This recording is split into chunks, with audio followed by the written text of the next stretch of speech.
মনে হয় মাগরিবের নামাজ। নামাজ শেষ করলে আমি বললাম, আজান দিয়ে দিয়েছে। ফ্রেশ হয়ে নামাজ পড়ে নে। ওকে। আমি ফ্রেশ হয়ে নামাজ পড়ে পড়ার টেবিলে বসলাম। কিছুক্ষণ পড়লাম। সুবর্ণা মাথার চুল আঁচড়াচ্ছে। মাথার চুল আঁচড়াইয়ে ঠোঁটে লিপস্টিক দিল। আমি অবাক হয়ে প্রশ্ন করলাম, এরকম সাজতেছো কেন? তোকে একটা খুশির সংবাদ দিব। সেজন্য সাজতে হবে? হুম। সুবর্ণা আমার পিছনে এসে আমাকে পিছন থেকে জড়িয়ে ধরলো আর গালে একটা চুমু দিল। বলো কি সুসংবাদ? তার আগে আমাকে একটা চুমু দে। আমি সুবর্ণার গালে চুমু দিলাম। এবার বলো। না, ঠোঁটে কিস কর। দূর, তুমি না। দিন দিন। বল দিন দিন। আমি সুবর্ণাকে হাত ধরে সামনে আনলাম, এনে টেবিলের উপরে বসালাম। আমি দাঁড়িয়ে সুবর্ণার দুই ঠোঁটে আমার ঠোঁট লাগিয়ে দিলাম। সুবর্ণাও রেসপন্স দিতে লাগলো। আমি একসময় সুবর্ণার কাপড়ের ভিতরে হাত ঢুকিয়ে ফেলি আর পিছন থেকে তাকে আদর করতে থাকি। কতক্ষণ গেল মনে নাই। কারো দরজায় টোকাই হুঁশ ফিরল। মরিয়ম ডাকতেছে। সুবর্ণা কাপড় ঠিক করে দরজা খুলল। আমি পড়াতে মন দিলাম। মরিয়ম ভিতরে আসলো, বলল, ভাবি আমার মোবাইল কোথায়? মনে তো থাকবে না, আমি বলছি না। আরে মন খারাপ করতেছিস কেন? আমার মনে ছিল, ভাবলাম কেমন মোবাইল পছন্দ করো, তাই তোমাকে নিয়েই মোবাইল কিনবো। এখন কিনে দিন। এখন যা, আগামীকাল কিনে দিব। না এখন। আরে কাঁদতেছো কেন? ওকে, তুমি গিয়ে রেডি হও, আমরা আসতেছি।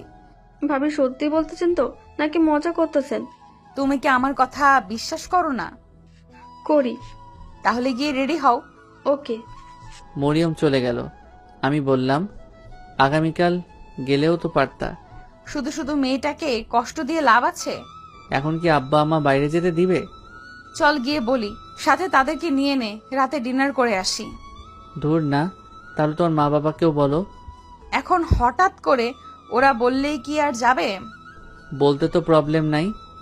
আগে চল, আব্বা আম্মাকে রাজি করাই, পড়া না হয় আমার বাবা মাকে বলিস। ওকে চলো। আমি আর সুবর্ণা গিয়ে মা বাবারে বললে রাজি হয় নাই। পরে সুবর্ণার আব্বা আম্মার কথা বললে রাজি হয়েছে। সুবর্ণাও তার আব্বা আম্মার সাথে কথা বলে রাজি করাই।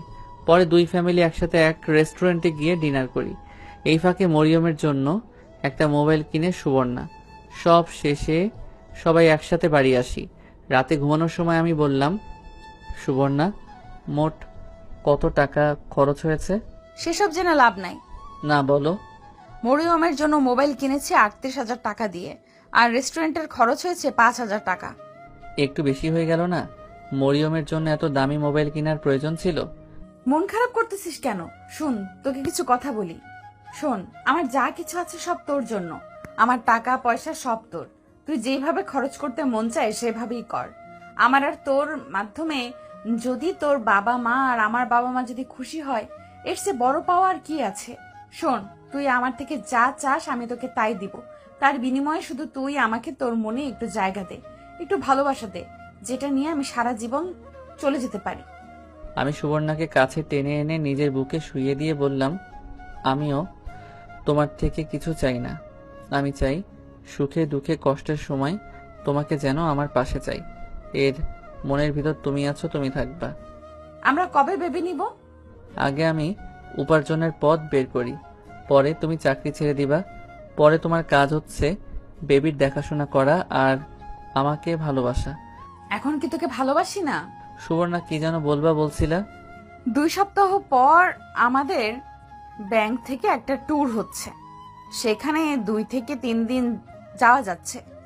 সঠিক তারিখ বলো। সুবর্ণা তারিখ বললে আমি বললাম, আমার যাওয়া হবে না। কেন? কারণ ওই দিন আমাদের টুর্নামেন্টের ফাইনাল খেলা, আর আমাদের টিম ফাইনালে উঠেছে। খেলা রেখে ঘুরতে যাওয়া কোনোভাবেই সম্ভব নয়, আর এটা ফাইনাল খেলা, কোনোভাবেই মিস করা যাবে না। সুবর্ণা মনটা খারাপ হয়ে গেল। সেখানে গেলে আলাদা একটা স্যালারি দিবে। ওকে দেখি স্বামীর সাথে কথা বলে। এখন হাসি দাও আর লাইট বন্ধ করে আসো। ওকে। সুবর্ণা গিয়ে লাইট বন্ধ করে এসে আমার পাশে শুয়ে পড়ল এবং আমাকে জড়িয়ে ধরে বলল, সামনের সপ্তাহে মনে হয় তোর আব্বা আম্মা নতুন ফ্ল্যাটে চলে যাবে। কেন আমরা যাব না? না, আমরা এই ফ্ল্যাটে থাকবো দুজনে, ভাড়া আমি দিব। পরে কোনো এক সময় না হয় চলে যাব। তোমার শুধু অপচয়। এখন ঘুমা, আমাকে একটু চুমু দিয়ে। আমি সুবর্ণাকে চুমু দিয়ে ঘুমিয়ে গেলাম। এভাবে আস্তে আস্তে সুবর্ণার ভ্রমণের দিন চলে আসলো। আমি যেতে পারবো না, কারণ ফাইনাল খেলা। স্বামী বলছে কোনোভাবেই মিস করা যাবে না। তাই সুবর্ণার সাথে মরিয়মকে পাঠাবো ঠিক করলাম। কিন্তু সুবর্ণা বলল তার ছোট বোনকে সাথে নিবে। আবার ভাবলাম এত দূরে একা যেতে দেওয়া ঠিক হবে কিনা, কিন্তু সে বলল খুব জরুরি। তাই ভাবলাম যাক, যেদিন রাতে ওরা যাবে পরের দিন আমাদের ফাইনাল খেলা। আমার জন্য কি আর ফাইনাল খেলার ডেট পিছনে দিবে? আর এদিকে মরিয়ম আব্বা আম্মা নতুন ফ্ল্যাটে চলে গেল। ও চলে গেলে আমি একা হয়ে যাব। ধুর, একদিন কি হবে। এই কয়দিন তাকেও বেশি পাশে পাই নাই, কারণ তার ব্যাংকে খুব কাজ গেছে। সুবর্ণা যেদিন যাবে সেদিন দুপুরে আমার জন্য রান্না করছে, 2 দিন খাওয়ার জন্য। আমি না করছি, বলছি বাইরে থেকে খেয়ে নিব। ও বলে শুধু শুধু বাইরে খেয়ে পেটের 12টা বাজাতে চাস? যাই হোক, আমি রান্নাঘরে গেলাম। গিয়ে বললাম, কেন শুধু শুধু রান্না করছো? আর তোমার সুন্দরী মুখটা লাল হয়ে যাচ্ছে। যা তো এখন, আমাকে রান্না করতে দে। ওকে, রান্না করে আসো। আমি ঘরে গিয়ে গোসল করলাম। গোসল করে শুয়ে রইলাম। একটু পর সুবর্ণা আসলো। সে এসে গোসলখানায় ঢুকলো। গোসল করে বের হলো। একটা প্লাজো পরলো আর একটা কামিজ। আমি অবাক হয়ে তার রূপ দেখতে লাগলাম। একটু পর মাঠে যাব প্র্যাকটিস করতে। না গেলে হয় না? বুঝই তো, আগামীকাল ফাইনাল খেলা। ভাবছিলাম তুমি থাকবা, কিন্তু তা আর হলো না। দেখ, এখানে আমার কিছু করার আছে? আমার জন্য কি তারা কি ডেট পিছিয়ে দেবে? তুই বললে না যাই। না থাক, যাও। গিয়ে কিন্তু পানিতে নামবে না, আর বেশি দূরে যাবে না। এখন বল শুধু, আমি আর তুই কবে ট্যুরে যাব? তুমিই বলো। দেখি ব্যাংক থেকে কবে ছুটি পাওয়া যায়। তোমার বুকে ওড়না দাও না কেন? না, ওরা দিব না। দাও। আমার চোখ শুধু তোমার ওই দুটোর দিকে যাচ্ছে। প্লিজ, ওড়না দাও। দেখ, ভালো করে দেখ, এসব তো শুধু তোর। না, ওড়না দাও, আমার লজ্জা করছে। কি আজব, আমি তোর বউ। তুই যেটা করতে মন চায় কর। দূর, এখন না। কয়টায় বের হবা? 11টার সময় বাস ছাড়বে, 10টার সময় ব্যাংকে থাকতে হবে। তুই আমাকে বাসে দিয়ে আসবি। ওকে। কোনো মেকআপ করতে পারবে না, আর বোরকা ছাড়া বের হবা না। ওকে। সুবর্ণা উঠে আমার কাছে আসলো। এসে আমার পাশে শুয়ে পড়লো। বলল, যাওয়ার আগে তোকে একটু মন মতো জড়িয়ে ধরে নেই। এই বলে সুবর্ণা আমাকে জড়িয়ে ধরলো আর একটা পা আমার উপর তুলে দিল। তার প্লাজো হাঁটু অবধি উঠে গেল। আস্তে আস্তে সে আমার উপর উঠে গেল আর আমাকে উড়া ধুরা কিস করতে লাগলো। আমিও কিসের রেসপন্স দিতে লাগলাম। আমি একটা হাত তার কামিজের ভিতর ঢুকিয়ে দিলাম। সে আমার মাথা ধরে ইচ্ছে মতো কিস করতে লাগলো, যাতে আমি ছুটতে না পারি। অনেকক্ষণ এভাবে চললো। এমন সময় আসরের আজান দিল আর আমাদের হুঁশ ফিরল। সুবর্ণা কিস ছেড়ে আমার উপর শুয়ে পড়ল। আমার ছোট ছোট চাপ দাড়িতে নিজের গাল ঘষাতে লাগলো। কি হলো, এবার ছাড়ো। না, মন চাচ্ছে আজকে সারা দিন রাত তোর সাথে এইভাবে শুয়ে থাকতে। এই বলে সে আবার কিস শুরু করলো। এবার ঠোঁটে, মুখে, নাকে, কপালে, গলায়, সারা মুখ চুমুতে ভরিয়ে দিল। আমি দেখতেছি সুবর্ণা ছাড়বে না, তাই আমি তাকে কোলে তুলে নিলাম। সে আমার গলায় ধরে তখন আমাকে কিস করে চলেছে। আমি কোলে করে দরজার সামনে নিয়ে আসলাম। এসে তাকে কোল থেকে নামিয়ে দরজা খুলে বাইরে বেরিয়ে আসলাম। কিরে, পালাচ্ছিস কেন? আসতেছি। আমি মাঠে এসে প্র্যাকটিস করে সন্ধ্যার দিকে বাড়িতে আসলাম। এসে দেখি মরিয়ম আর সুবর্ণার বোন রেডি হয়ে বসে আছে। আমি রুমে গিয়ে ফ্রেশ হয়ে নিলাম। সুবর্ণাও রেডি হলো। সুবর্ণা বলল, দেখ তো কেমন লাগছে। খুব সুন্দরী। আমার একটুও ভালো লাগছে না, কেন জানি ভয় করছে। ভয়ের কি আছে, আমি তো আছি।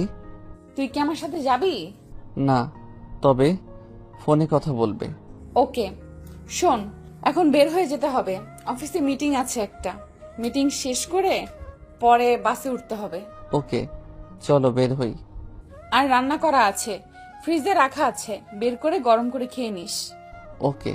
তোর জন্য কি আনবো? আমার জন্য কিছু আনা লাগবে না। আমি শুধু চাই তুমি আবার আমার কাছে ফিরে আসো। এই শোন না, শেষমেশ একটা কিস দিয়ে দে। ওকে। আমি সুবর্ণাকে কাছে এনে তার ঠোঁটে কিস বসালাম। কিছুক্ষণ পর ছাড়লাম। সুবর্ণা বলল, মন চাচ্ছে না তোকে ছেড়ে যেতে। তোকে ছাড়া কি করে থাকবো? আরে একদিনই তো দেখবে চলে যাবে। চল রেডি হয়ে নে। আমি রেডি। তাহলে চল বের হই। আমরা রিক্সা দিয়ে প্রথমে ব্যাংকে আসলাম। রিক্সায় আমি আর সুবর্ণা একসাথে বসলাম। সুবর্ণা সারাক্ষণ আমার হাত শক্ত করে ধরে রাখলো। বিদায় নেওয়ার সময় সুবর্ণার চোখের কোণে পানি দেখলাম। ও আমাকে একদিন ছাড়া থাকতে কত ভয় পাচ্ছে। যদি আমি সারা জীবনের জন্য চলে যাই তখন কি করবে? আসলে বাস্তবতা তার উল্টো। আমরা সবাই জানি কারো জন্য কোনো কিছু থেমে থাকে না। যাই হোক, তাকে বিদায় দিয়ে বাড়িতে আসলাম। ভাবলাম এখন ইচ্ছে মতো সিগারেট খেতে পারবো, তাই বাড়িতে আসার সময় এক প্যাকেট বেনসন নিয়ে নিলাম। বাড়িতে এসে মনের ইচ্ছে মতো সিগারেট টানতে লাগলাম। এমন সময় সুবর্ণা ভিডিও কল দিল। আমি ফোন ধরলাম। কি রে, খেয়েছিস? না। এখন কি করিস? আমি সিগারেট দেখালাম। আমি জানতাম আমি গেলে তুই ইচ্ছে মতো সিগারেট খাবি। হুম। এই তুই শেষবারের মতো সিগারেট খেয়ে নে, আর কোনো দিন যদি দেখি তোর খবর আছে। ওকে, শেষবারের মতো খেয়ে নেই। ওরা কোথায়? ওরা দুজনকে এক সিটে দিয়েছে, আমি বসছি আরেকজনের সাথে। দেখি কে এসে। সুবর্ণা ক্যামেরা ঘুরিয়ে দেখালো পাশে আরেকজন মেয়ে। আমি বললাম, তার কাছে মোবাইলটা দাও তো। কি বলবি? তুমি দাও। সুবর্ণা মোবাইল দিল। আমি বললাম, আপু আপনি তো সুবর্ণাকে চিনেন, আমি ওর হাজবেন্ড। প্লিজ আপু তাকে একটু দেখে রাখবেন, সে যেন একা একা কোথাও না যায়। আরে আমি ওকে কি দেখব, ওর খেয়াল রাখার জন্য তো বস আছে। কি বললেন আপু? ওকে, আমি কোথাও যাব না, আর ভালো করে খাওয়া দাওয়া করিস। এখন রাখি। আরে আমার কথা শুনো। এই বলে সুবর্ণা ফোন কেটে দিল। আমি ওই মেয়েটার কথা স্পষ্ট শুনতে পেয়েছি। আমি ভাবছিলাম সুবর্ণা আগের মতো কি এখনো বসের সাথে কথা বলে। আগে ভাবছিলাম আমি তাকে ইগনোর করাতে সে বসের সাথে টাইম পাস করে, কিন্তু তারপর থেকে তো আমি তাকে আর ইগনোর করিনি। সুবর্ণা কি ইচ্ছে করে বসের সাথে আলাপ করে? আমার যেদিন ফাইনাল খেলা সেদিন তাদের ট্যুর দিল যাতে আমি না যেতে পারি আর তারা মনের মতো আনন্দ করতে পারে। কিন্তু সুবর্ণার আচার আচরণে তো সেরকম কিছু বোঝার উপায় নেই। তাহলে কি সুবর্ণা আমাকে ধোঁকা দিল? আমি বিশ্বাস করতে পারছি না। ভাবলাম এখন তাকে এসব বলে রাগারাগি করে লাভ নেই, পরে ওইখানে গিয়ে কোনো অঘটন ঘটাতে পারে। তার চেয়ে ভালো সে বাড়িতে আসুক, তারপর তাকে ঠান্ডা মাথায় জিজ্ঞেস করব। আমি আরেকটা সিগারেট খেলে মাথাটা একটু টেনশন মুক্ত হলো। পরে ঘুমিয়ে গেলাম। পরদিন সকালে সুবর্ণার সাথে একটু একটু কথা বললাম। বিকালের দিকে ফাইনাল খেলা হলো। সেখানে আমাদের পারফরমেন্স অনেক ভালো হলো, যার কারণে আমরা ম্যাচটা জিতে যাই 2-1 গোলে। সন্ধ্যার পরে শুয়ে মোবাইল টিপতেছিলাম। আমাদের জিতার কয়েকটি ছবি সুবর্ণা হোয়াটসঅ্যাপে দিলাম। সুবর্ণাকে বুঝতে দিলাম না আমার মনের কথা। ভাবলাম ফেসবুকে কয়েকটি ছবি আপলোড দেই। ফেসবুকে ঢুকে টাইমলাইন চেক করছিলাম। একটা পোস্টের উপর আমার চোখ আটকে যায়। দেখি সুবর্ণা আর তার বস একসাথে ছবি তুলে ফেসবুকে পোস্ট করেছে। আইডি চেক করে দেখি তার বসের আইডি। ভাবলাম ফেসবুকে কয়েকটি ছবি আপলোড দেই। ফেসবুকে ঢুকে টাইমলাইন চেক করছিলাম। একটা পোস্টের উপর আমার চোখ আটকে যায়। দেখি সুবর্ণা আর তার বস একসাথে ছবি তুলে ফেসবুকে পোস্ট করেছে। আইডি চেক করে দেখি তার বসের আইডি। আমার কলিজায় গিয়ে আঘাত লাগলো। এটা আমি কি দেখছি? আমার কেন জানি বিশ্বাস হচ্ছে না। সুবর্ণা এমন কাজ কি করে করতে পারলো? কেন জানি অনিচ্ছা সত্ত্বেও চোখ দিয়ে পানি বের হচ্ছে। এখন তাকে কিছু বলবো না। সে ঠিক মতো বাড়িতে আসুক, পরে না হয় এটার ফয়সালা করব। পরদিন রাতে সে আসলো। আমি দরজা খুলে দিলাম। আসলে আমি আবার ঘুমিয়ে গেলাম। সুবর্ণা তার পাশের মেয়েটার প্রতি প্রচন্ড রাগ হচ্ছে। সাকিবের ফোন কেটে দিয়ে সুবর্ণা বলল, আমার খেয়াল রাখার জন্য বস আছে, এই কথার মানে কি? তো বসই তো আপনার ভালো খেয়াল রাখে, সারাক্ষণ বসের অফিসে বসে থাকেন। কখন দেখছেন আপনি? কয়েকদিন আগে দেখেছি না। তো এই কথা আপনাকে কে বলছে? আমার হাজবেন্ড কে বলতে? বোকা পাইয়া সুন্দর একটা ছেলেকে বিয়ে করে ফেলেছেন, তার সত্য কথা জানা উচিত না? যত সব ফালতু। কেন যে বস এদেরকে ব্যাংকে চাকরি দেয়, খালি মানুষের সংসারে ঝামেলা করার জন্য বসে থাকে। এখন তো ফালতু বলবেনই, কারণ সত্যি কথা বলছি না। আর একটা কথাও বলবেন না। সুবর্ণাদের কক্সবাজার আসতে সকাল হয়েছে। সবাই হোটেল বুকিং করে রুমে চলে গেল। একটু পর মরিয়ম তারা বলল বিচে যাবে। সুবর্ণা তাদের নিয়ে বিচে আসলো। বিচে তারা এসে অনেক খুশি। সুবর্ণা তাদের বলে দিল পানিতে না নামতে। একটু পর খেয়াল করলো তাদের অফিসের অনেকেই বিচে আসলো। অনেকেই তাদের ওয়াইফ নিয়ে, আবার একা ছেলে মেয়ে নিয়ে, কে জানি সুবর্ণা বলে ডাক দিল। সুবর্ণা চেয়ে দেখে তার বস। বস বলল, তোমার জামাই কোথায়? সে আসেনি। এমন একটা ট্যুরে তোমাকে সে একা আসতে দিল? স্যার, ও একটা টুর্নামেন্টের ফাইনাল খেলা আছে, সেজন্য ও আসেনি। সে তোমার হাজবেন্ড হয়, তার কাছে খেলা বড় নাকি তুমি বড়? তার আসা উচিত ছিল। হুম। আমার মনে হয় সে তোমাকে ভালোবাসে না। দেখো, সে এখনো ছোট, সে এখনো তোমার গুরুত্ব বোঝে না। প্রয়োজন ফুরিয়ে গেলে তোমাকে ছুঁড়ে ফেলে দিবে। না স্যার, ও এমন না। চলো এই দিকটাই যাই। হুম। চলো একটা ছবি তুলি। বস বলাতে সুবর্ণা না করতে পারলো না। বস ছবি তুলো তার মোবাইল দিয়ে। আমি তোমাকে কিছু কথা বলতে চাই। জি স্যার, বলেন। দেখো, তোমার পিচ্ছি হাজবেন্ড তোমাকে না ভালোবেসে, না তোমাকে কেয়ার করে। প্রয়োজন শেষ তোমাকে ছেড়ে অন্য কোনো মেয়ের সাথে দেখবে চলে যাবে। তার চেয়ে ভালো হয় সময় থাকতে সাবধান হও। স্যার, বুঝলাম না। মানে যদি তুমি তোমার হাজবেন্ডকে ভালো না লাগে তাহলে আমি আছি, তুমি আমার কাছে আসতে পারো। বসের মুখ থেকে এমন কথা বের হবে সুবর্ণ কল্পনাও করেনি। কি নিচু মনের মানুষ! দেখতেছে তার জামাই আছে, তারপরও কি বেহার মতো প্রস্তাব দেয়। আর সাকিবের ছাড়া সুবর্ণা কিছুই কল্পনা করতে পারে না। সাকিবই সুবর্ণার সব। সুবর্ণাকে চুপচাপ দেখে বস বলল, তোমাকে আমি চাপ দিচ্ছি না, আজকে ভালোভাবে চিন্তা করে আমাকে জানাও। ওকে, আমি যাই। এই বলে বস চলে গেল। সারাদিন এদিক সেদিক ঘুরে চলে গেল। পরদিন আবার বসের সাথে হোটেলে দেখা। বস বলল, তো সুবর্ণা, কি চিন্তা ভাবনা করলা? সুবর্ণা কোনো দ্বিধা ছাড়াই বলতে লাগলো, না স্যার, আমি তাকে ছাড়তে পারবো না। তাকে ছাড়া আমি কল্পনাও করতে পারি না।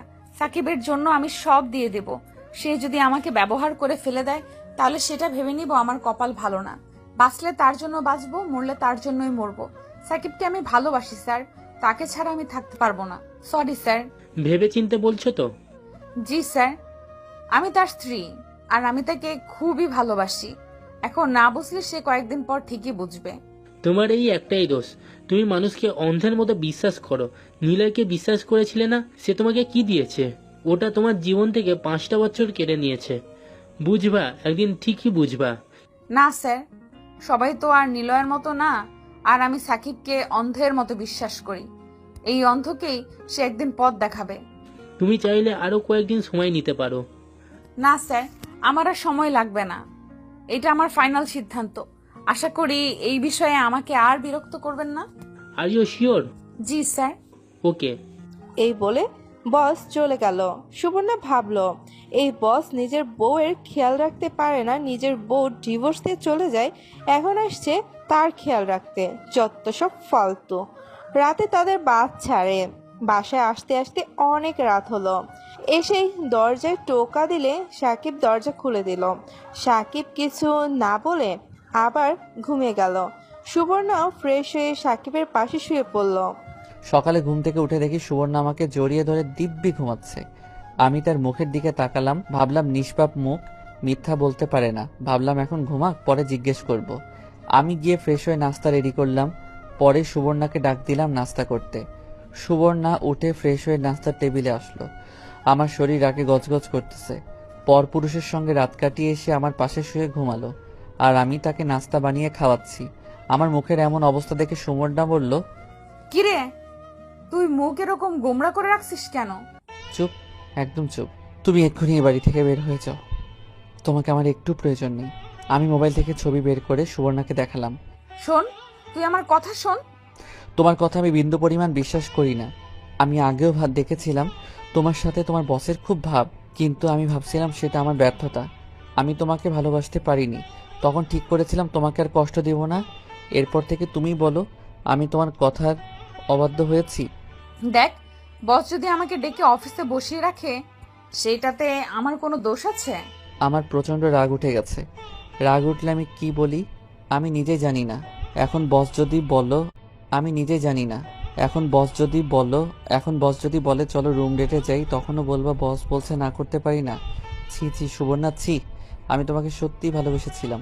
আর কক্সবাজার গিয়ে তোমরা কি করছো আল্লাহ জানে। তোমার সাথে আমি এক মুহূর্ত থাকবো না। এক্ষুনি বাসা ছেড়ে চলে যাও। তুই মাথা ঠান্ডা কর, আমি তোকে ব্যাপারটা বুঝিয়ে বলছি। এখন কত কিছু বানিয়ে বলবা। আমি উঠে রুমে চলে আসলাম। এসে সিগারেট ধরাইলাম। সুবর্ণা আমার পাশে এসে বসলো আর বলল, সুবর্ণা ভ্রমণে গিয়ে বসের সাথে যা যা কথা হয়েছে সব সাকিবকে বলল। একটা কথা বিশ্বাস করি না আমি। সুবর্ণা আমাকে পিছন থেকে জড়িয়ে ধরলো, বলল, আমি তোকে সত্যি বলছি, আমি তোকে অনেক ভালোবাসি, তোকে ছাড়া আমি বাঁচবো না। আমি সুবর্ণাকে আমার শরীর থেকে ছাড়িয়ে নিলাম আর বললাম, আমার শরীরে টাচ করবেন না। যত সব ফালতু কথা, তোমার প্রতি আমার ঘৃণা হচ্ছে। এতদিন আমি কার সাথে থাকলাম? আমার এখন মনে হচ্ছে এসব তোমার আর বসের পরিকল্পনা ছিল। ট্যুরের ডেট তোমরা আমার ফাইনাল খেলার দিন দিয়েছ, যাতে আমি না যেতে পারি আর তোমরা গিয়ে ওইখানে এনজয় করতে পারো। আমি সত্যি বলছি, এরকম কিছু ছিল না। প্লিজ আমাকে বিশ্বাস কর। তোমার কোনো কথা আমি বিশ্বাস করি না। তুমি এক্ষুনি চলে যাও। তুমি আমাকে এতদিন ব্যবহার করেছো। আল্লাহর দোহাই লাগে, আমাকে বিশ্বাস কর সাকিব। এই বলে সুবর্ণা কাঁদতে লাগলো। তুমি খুনি বাড়ি থেকে চলে যাও। সুবর্ণা কেঁদে বলতে লাগলো। প্লিজ সাকিব, আমাকে বের করে দিস না। তুই আমাকে মার, বক, যেটা মন চায় কর। প্লিজ আমাকে বের করে দিস না। তোর পায়ে পড়ি, তোর পায়ে পড়ি, তোর ছাড়া আমি বাঁচবো না। হয় তুমি থাকবা, না হয় আমি থাকবো। এমন কথা বলিস না। যদি আমার কোনো ভুল থাকে তাহলে আমাকে মাফ করে দে, আমাকে তাড়িয়ে দিস না। সুবর্ণা কাঁদতে কাঁদতে কাশতে লাগলো, বলল। তুই যেভাবে বলবি সেভাবেই চলবো। তুই বললে আমি চাকরি ছেড়ে দিব। এখন এত দরদ দেখানো লাগবে না। এখন আমার চোখের সামনে থেকে যাও। সুবর্ণা আমার চোখের সামনে থেকে চলে গেল। অন্য এক রুমে গিয়ে কাঁদতে লাগলো। আমি বাইরে যাব বললাম, আমি বাইরে যাচ্ছি, এসে যেন তোমাকে না দেখতে পাই। এই বলে আমি বাইরে চলে আসলাম। আমার এক মনে বলতেছে সুবর্ণা সত্যি বলছে, আরেক মনে বলছে মিথ্যা বলছে। কারণ আমি আগেও দেখেছি বসের সাথে সুবর্ণাকে। তারপরে ওই মেয়েটা বলল, তারপর আবার ফেসবুকে ছবি পোস্ট। যদি কিছুই না থেকে থাকে তাহলে তার বস শুধু শুধু কেন ছবি পোস্ট করবে? আর সে কেনই বা তার বসের সাথে ছবি তুলবে? বস বললেই হলো? না, আমার মাথা কাজ করছে না। আমি কিভাবে যাচাই করব সুবর্ণা সত্যি বলছে? ধুর, দেখি কি হয়। এখন আপাতত সুবর্ণাকে একটু চাপ দেই, দেখি সে সত্যি কথা বলে নাকি। আমি একটু পর বাসায় গেলাম, দেখি সুবর্ণা এখনো কেঁদেই চলেছে। আমি বললাম, না কেঁদে এক্ষুনি বাসা থেকে বের হও। আমি কোনো ভুল করিনি সাকিব, প্লিজ একটা বার বোঝার চেষ্টা কর। আচ্ছা, আমার মুখ মিথ্যা বলছে, কিন্তু আমার ঠোঁট তো মিথ্যা বলছে না। এই ঠোঁট দিয়ে কত তোকে কিস করছি, সেই সব কথা তোর একটু মনে পড়ে না? আমি ভাবলাম সে তো ঠিকই বলছে, তাকে কত কিস করেছি, একটিবার তো আমাকে ফিরিয়ে দিল না। উল্টো সে আমাকে কত কিস করছে। এগুলো করার সময় আর দ্বিধা কাজ করেনি। সে হয়তো সত্যি বলছে, কিন্তু আমার বিশ্বাস হচ্ছে না। না, আমাকে শিওর হতেই হবে, পরে আবার কোনো বিপদ হবে। আমি বললাম, এখন কত অছিলা দিবা? আরেক পুরুষের সাথে রাত কাটিয়ে এখন এখানে এসে যুক্তি দাও? সাকিব, তুই নিজের চোখে দেখেছিস? না। তাহলে শুধু শুধু কেন তুই আমাকে মিথ্যা অপবাদ দিচ্ছিস? দেখো, আমি একেবারে বোকা না, একটু হলেও বুঝি। আচ্ছা, আমাকে কি মাফ করে দেওয়া যায় না? তুমি যে অপরাধ করছো তার একমাত্র উপায় হচ্ছে তোমাকে ডিভোর্স দিয়ে দেয়া। সাকিব, এমন কথা মুখে আনিস না। তোরে ছাড়া আমি কিছুই ভাবতে পারি না। যখন অন্য কোনো পুরুষের সঙ্গে যাও তখন আমার কথা মনে থাকে না? এবার কিন্তু বেশি বাড়াবাড়ি হয়ে যাচ্ছে। উচিত কথা বলছি না? বাড়াবাড়ি তো হবেই। তুমি কেমনে পারলে এমন কাজ করতে? সাকিব, সুবর্ণা এসে আমাকে চড় মেরে বসলো। দেখি তার চোখ লাল হয়ে গেছে। চড় মেরে আমাকে জড়িয়ে ধরলো, আমার বুকের উপর মাথা দিয়ে কাঁদতে কাঁদতে লাগলো আর বলল, এমন কথা বলিস না। আমি আর সহ্য করতে পারছি না, আমি মরে যাব, আমি মরে যাব। যাও, তোমাকে আর কিছু বলবো না, তবু তুমি আমাকে ছেড়ে দাও। এই বলে সেখান থেকে চলে আসলাম। ভাবলাম সুবর্ণা হয়তো সত্যি বলছে, কিন্তু আমার মন মেনে নিচ্ছে না। এভাবে 2 দিন চলে গেল। এই 2 দিন সে পানি ছাড়া কিছুই খায় নাই। তার লম্বা লম্বা চুলগুলো এলোমেলো হয়ে গেছে, কাঁদতে কাঁদতে চোখের নিচে কালো হয়ে গেছে। সে বাড়ির এক কোণায় এভাবে পাগলের মতো বসে রয়েছে। সে খাই নাই দেখে আমিও খাইনি, তবে বাইরে থেকে হালকা নাস্তা করছি। আমি ভাবলাম এভাবে আর চলে না, কিছু একটা করতেই হবে। তাই ঠিক করলাম সুবর্ণার বসের সাথে দেখা করব। দেখি গিয়ে বস কি বলে। বাইরে বের হওয়ার সময় দেখি সুবর্ণা এখনো সেখানে বসে আছে। তার এমন অবস্থা দেখে নিজেরই তার থেকে বেশি খারাপ লাগছে। আমি কাছে গিয়ে সুবর্ণার হাত ধরলাম। আমার হাত ধরবি না, আমি তোর কেউ না। যা, যেখানে মন চায় যা। আমি সুবর্ণাকে দাঁড় করিয়ে বুকে টেনে নিলাম। সুবর্ণা বলল, ছাড় আমাকে, ছাড়। আমার তোকে একটুও ভালো লাগে না, আমাকে ছেড়ে চলে যা। ওকে, চলে যাচ্ছি। এই বলে আমি বাইরে চলে আসলাম। ভাবলাম সে হয়তো একটু অভিমান করছে। আমি প্রথমে ব্যাংকে গেলাম। ভাগ্যের জোরে বসকে পেয়ে গেলাম, কিন্তু তার একটা মিটিংয়ে আছে। মিটিং শেষ করতে অনেকক্ষণ লাগলো। মিটিং শেষে তার অফিসে গিয়ে বসলো। আমি গেলাম তার অফিসে। অফিসের ভিতরে গিয়ে সালাম দিলাম। কেমন আছেন? ভালো। আপনি কে? আপনাকে তো চিনলাম না। আমি সাকিব, আপনার ব্যাংকের কর্মচারী, সুবর্ণার হাজবেন্ড। ও, মিস্টার সাকিব, বসেন বসেন। ধন্যবাদ। তো আপনাদের কেমন চলছে? জি ভাই, ভালো। ভাই আপনাকে কিছু জিজ্ঞেস করার জন্য আসছি। বলেন। আমি ওই দিন ফেসবুকে দেখলাম আপনি আর সুবর্ণা ছবি তুলে ফেসবুকে একটা পোস্ট করেছেন। আপনি কারণটা জানতে পারি? আসলে এটা আমার ভুল ছিল। এর একদিন পর আমি ছবি ডিলিট করে দিয়েছি। আসলে ভাই, আপনার ওয়াইফকে আমার ভালো লাগতো, তাই ওর কাছে প্রস্তাব দিয়েছিলাম, কিন্তু সে আমাকে না করে দিয়েছে। কি বলছে ভাই, একটু বলতে পারবেন? সুবর্ণা যা যা বলছিল ঠিক তাই বলল, আর শেষমেশ বলল, ভাই, আপনি অনেক লাকি। সুবর্ণার মতো একটা বউ পাইছেন। তাকে কষ্ট দেওয়া আমার মোটেও ঠিক নয়। জি ভাই, তাহলে আমি যাই। প্লিজ এক কাপ কফি খেয়ে যান। আরেক দিন ভাই। এই বলে আমি বাসায় চলে আসলাম। এসে পুরো ঘর সুবর্ণাকে খুঁজলাম, কোথাও নেই। আমার ভিতর ভয় ঢুকে গেছে, কোথায় গেল। ঘরে ঢুকে দেখি মোবাইল, কাপড় চোপড় সব আছে। তাহলে গেল কোথায়? পাশের বাড়ির ছাদে দেখি সুবর্ণার বোন। আমি তাকে জিজ্ঞেস করলাম, সুবর্ণা তাদের বাসায় গিয়েছে কিনা? সে বলল না। তাহলে কি আমাদের বাসার ছাদে যাই। এমন সময় সুবর্ণা ঘরে ঢুকলো। আমার যেন আত্মা ফিরে আসলো। সুবর্ণাকে দেখে বললাম, কোথায় গিয়েছিলা? তোরে বলতে যাবো কেন? বলো না। না, বলবো না। সুবর্ণা আবার আগের জায়গায় গিয়ে চুপচাপ বসে রইল। তখন একেবারে পাগলির মতো লাগছিল। চুলগুলো এলোমেলো, ফোলা ফোলা গাল, নাকে দোল নেই, কানে নেই, হাতেও নাই, যেন একেবারে বিধবা হয়ে গিয়েছে। কোনায় বসে মাথা নিচে দিয়ে বসে রয়েছে। আমি দরজা লাগালাম, তার কাছে গেলাম, গিয়ে তার হাত ধরলাম। সুবর্ণা আমার হাত থেকে তার হাত ছুটিয়ে নিল। আমি তার দুই পা ধরে আর পিঠে ধরে পাজাকোলা করে কোলে তুলে নিলাম। সুবর্ণা আমাকে মারতে লাগলো আর বলতে লাগলো, ছাড় আমাকে কুত্তা, ছাড় আমাকে কুত্তা। তুই বেরিয়ে যা এ বাসা থেকে। যাব। না, এখন যা, তোর আর এই বাসায় জায়গা নেই। আমি সুবর্ণাকে আমার বিছানায় এনে ফেললাম। তখনও সে আমাকে মারতে লাগলো। আমি তার দুইটা হাত ধরে ঠোঁটে আমার ঠোঁট লাগিয়ে দিলাম, কিন্তু সে কোনো রেসপন্স করছে না। কিন্তু আমি করেই যাচ্ছি। একটু পর সেও রেসপন্স করতে লাগলো। সুবর্ণা আমাকে একটু ছাড় দিচ্ছে না, প্রতিটা মুহূর্ত কাজে লাগাচ্ছে। সুবর্ণা একসময় আমার গেঞ্জি খুলে ফেললো। আমি আগেই তার কামিজ খুলে ফেলেছিলাম। আমি কিস করতে করতে একসময় তার ঘাড়ে, কানে কিস করতে লাগলাম। আমি আস্তে আস্তে নিচে নামলাম।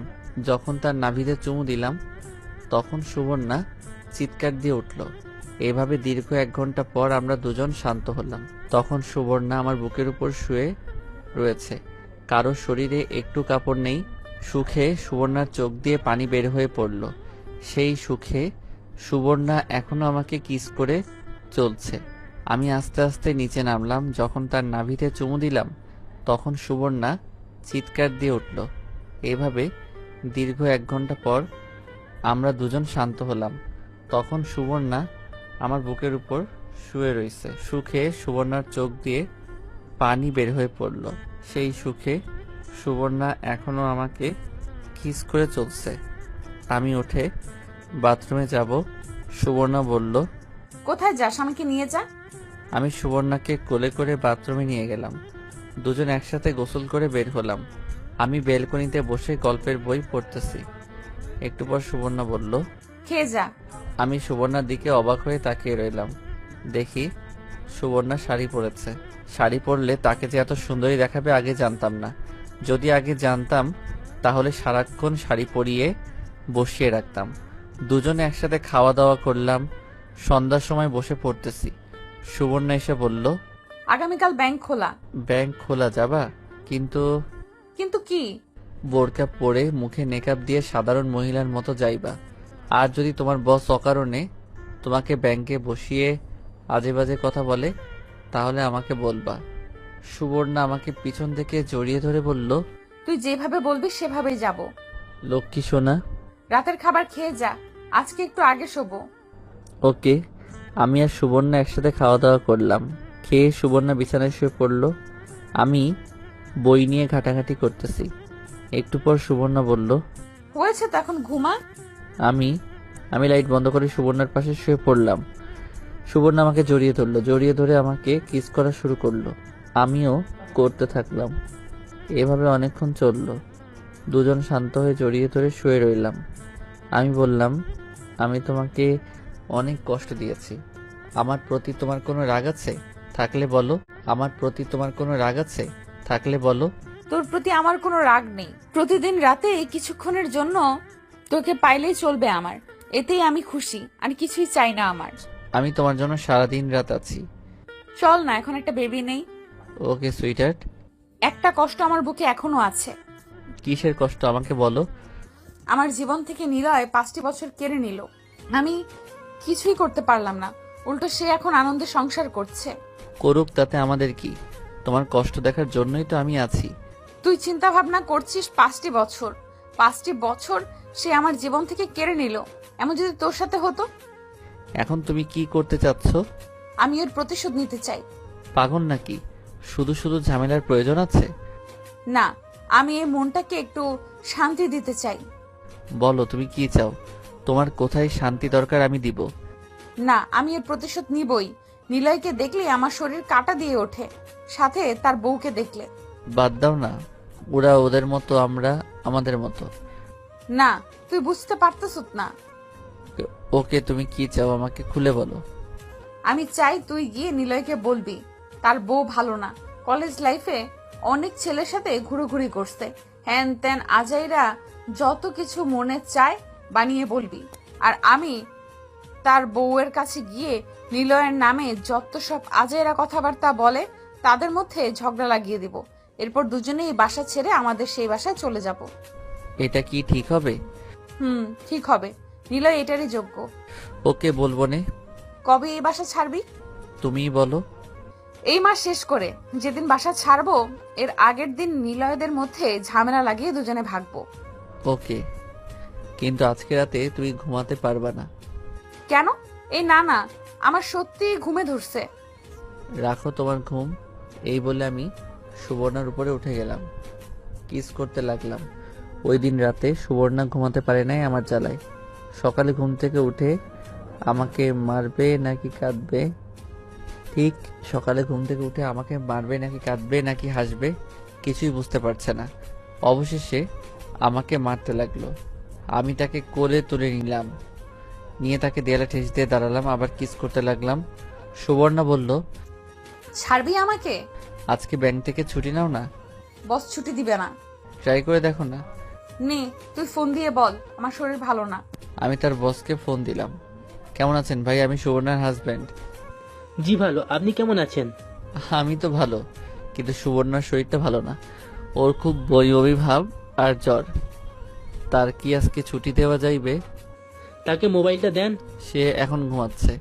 ওকে, আগামীকাল যেন সঠিক টাইমে চলে আসে।